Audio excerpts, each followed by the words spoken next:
Imagine there was a sauce that was so good, a shortage of it was a cause of concern at an international level. Now, try to imagine that same sauce leading an assault on an entire city. It may sound like science fiction, but believe it or not, it's delicious science fact. So today, we're bringing the heat to the history of Sriracha. Before we get started, be sure to subscribe to the Weird History Food channel. After that, please leave a comment and let us know what other sauces you would like to hear about. Okay, time to sit back and listen to what we gotcha on Sriracha. So, at least some percentage of you are probably wondering something like, what the heck is Sriracha? And the short answer is, it's awesome. Go try some. The long answer, according to the Encyclopedia Britannica, is that Sriracha is a bright red-hot sauce of Thai origin made of chili peppers, vinegar, garlic, salt, and sugar. Popular both in the US and abroad, Sriracha is typically used as a dipping sauce or condiment for food, though it can also be used to spice up mixed drinks, like a Bloody Mary. Like many condiments, Sriracha isn't particularly good for you. In fact, a single teaspoon of the stuff contains 80 milligrams of sodium and a whole gram of sugar, making it even less healthy than ketchup. And most Sriracha fans use a lot more than just a teaspoon. Nonetheless, the sauce has become incredibly popular in the last decade or so. Even Sriracha-flavored snack foods have become increasingly common. But where did this miracle of flavor come from, you ask? Well, Sriracha is widely believed to be a variation of Cantonese garlic and chili sauce, which originally comes from Shund in the Pearl River Delta area of China. During the early 1900s, a wave of Cantonese immigrants settled in the small coastal town of Sriracha in southeast Thailand, and it was there that Sriracha sauce was invented in the late 1940s. Though there are competing origin stories, a Thai woman named Tanam Chakapa is most widely credited with creating the sauce for use in her kitchen. It was difficult to prepare, and Chakapa initially only served it to family and friends. But at their behest, she eventually started selling it commercially under the name Sriracha Panic. Chakapa's version was thin, mild, and vaguely similar to Tabasco, but it quickly became the most popular chili sauce in all of Thailand. Chakapa would continue to operate her company until the mid-1980s, when she finally sold it off and retired. Meanwhile, across the world in the US, a whole different Sriracha was starting to turn heads.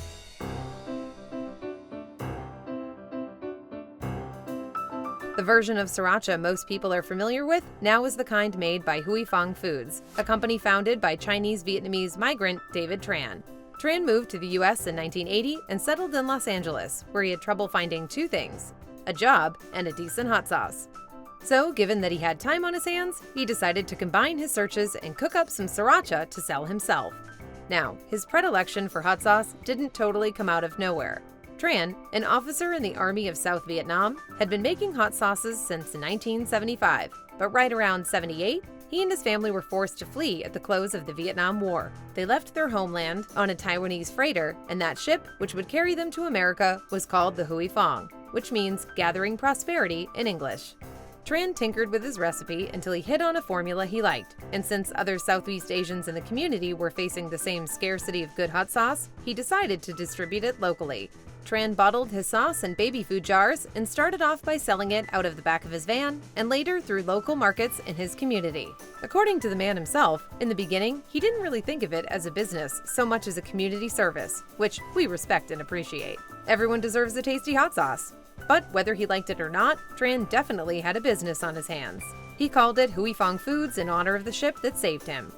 By the mid-80s, he would be distributing his Sriracha in towns and cities with large Southeast Asian populations all across the coast of California. And that's when the money really started rolling in.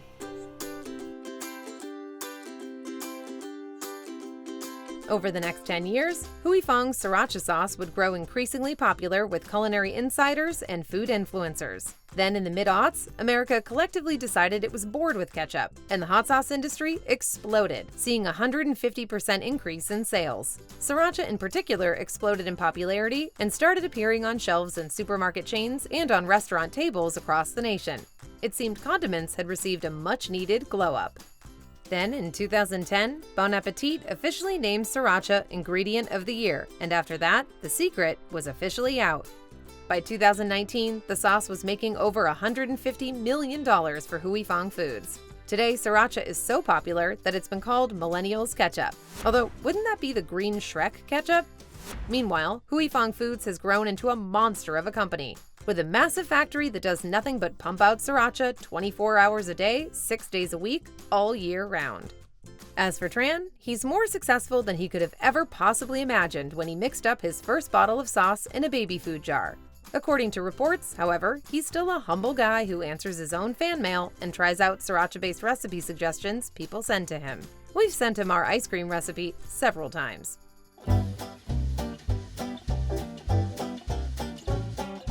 To residents of the Golden State, the city of Irwindale, located in the San Gabriel Valley of Los Angeles, California, is mostly known for two things: being the home of the famous annual Renaissance Pleasure Fair of Southern California, and being the site of Huy Fong Foods' massive Sriracha factory, which churns out enough sauce every year to power several spicy tsunamis. The factory set up shop in 2010, but not too long after it began production, people who lived in the Irwindale area started to complain of burning eyes, irritated throats, and headaches. The problem turned out to be the chili odor emanating from the factory where it was grinding peppers. So, to protect its citizens, the Irwindale City Council ruled that the odor was a public nuisance. Begun the Sriracha Wars had. In October of 2014, the council finally asked a judge to stop production at the factory until the smell could be reduced, citing reports from residents who had to move normally outdoor activities indoors or even vacate their homes due to the tear-inducing stink. According to the lawsuit they filed, the city had initially received assurances from Huy Fong that something would be done about the problem, but the company later reversed their position, claiming that no smell ever existed. Hey, it was worth a shot. The court sided with the city, and in November, the factory was ordered to partially shut down until the smell was eliminated. The Huy Fong factory responded by hanging a giant banner outside the factory that read, "No tear gas made here." Apparently, they've never heard of pepper spray. As you might imagine, the Sriracha-loving public seriously freaked out at the prospect of losing their beloved hot sauce forever. They tweeted up a defiant storm and warned the rest of humanity of the coming Sriracha-apocalypse, which is a fairly clumsy portmanteau. Feels like we could do better than that. Sriracha-lips? Whatever you choose to call it, Sriracha aficionados around the world vowed to stockpile the condiment, and prices on eBay for cases of Huy Fong's finest shot sky high. Meanwhile, nothing had actually changed at the factory yet, since the chili grinding season only lasts from August to October, so at the moment, there was no smell to abate. As the chili grinding season approached, however, California Governor Jerry Brown's Business and Economic Development Office stepped in to mediate between the city and the Huy Fong people, and an agreement was reached. Long story short, Huy Fong agreed to install strong filters that would eliminate the smell. They also promised that if the new filters didn't work once the chili grinding season started, they would get even stronger ones. In response, the city retracted the nuisance declaration. After 9 long months of conflict, the war was finally over and Sriracha fans worldwide could relax. May the casualties of the Sriracha War never be forgotten. Just because the Sriracha War of Irwindale is over doesn't mean all is right in Sriracha land. In fact, far from it.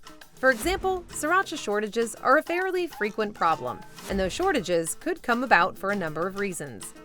In 2014, the aforementioned lawsuit by the city of Irwindale sparked online rumors that Huy Fong would shut down for good. As a result, worried Sriracha fans, and those looking to make a quick buck off of those worried fans, began to hoard the available supply, creating a brief shortage for more casual customers. In 2020, 2022, and 2024, various weather conditions threatened the company's supply of jalapeno chili peppers. Since those peppers are the sauce's main ingredient, it greatly reduced the company's overall output, and in turn, Sriracha's availability in supermarkets throughout the world. The weather wasn't the only thing at fault, though. Turns out that way back in 2017, Huy Fong got into a fight with Underwood Ranches, which has been its traditional supplier of red peppers for the previous 28 years. In a nutshell, Huy Fong felt it was overcharged for the 2016 harvest, and Underwood disagreed. The two companies sued each other and things got ugly. After finding itself stuck with a whole harvest of peppers, Underwood started to make its own competing Sriracha called Dragon Sauce. They even tweeted that without their peppers, Huy Fong sauce was just another condiment, and they weren't wrong. Some money eventually changed hands, but the real fallout came when Huy Fong had to turn to other sources to get their peppers, and most of those sources were in regions that weren't doing too well weather-wise. Exacerbating the problem was that the change in peppers also changed the taste of Huy Fong's Sriracha, and not necessarily for the better. In fact, soon after Huy Fong's sauce started reappearing on supermarket shelves, initially jubilant fans started to notice that it wasn't as hot as it once was. Not that Sriracha was ever particularly hot. In fact, on the Scoville scale, which measures the spiciness of foods, Huy Fong Sriracha only rates between 1,000 and 2,500 Scoville heat units, whereas a cayenne pepper can rate between 30 and 50,000 on the same scale. And even that's relatively low. A ghost pepper, for example, can rate 1,000,000 SHUs. Nonetheless, the loss of heat in Huy Fong sauce was still a big deal to disappointed Sriracha fans. Meanwhile, dragon sauce, made with the spicy peppers that once belonged to Huy Fong, started to turn up on shelves at Costco and has since become one of Amazon's top-selling brands of Sriracha. It's like the saying goes, if you play with peppers, you're gonna get burned. So what do you think? Are you a Sriracha fan, or do you prefer hot sauce with a little more kick? Let us know in the comments below, and while you're at it, check out some of these other Weird History food videos.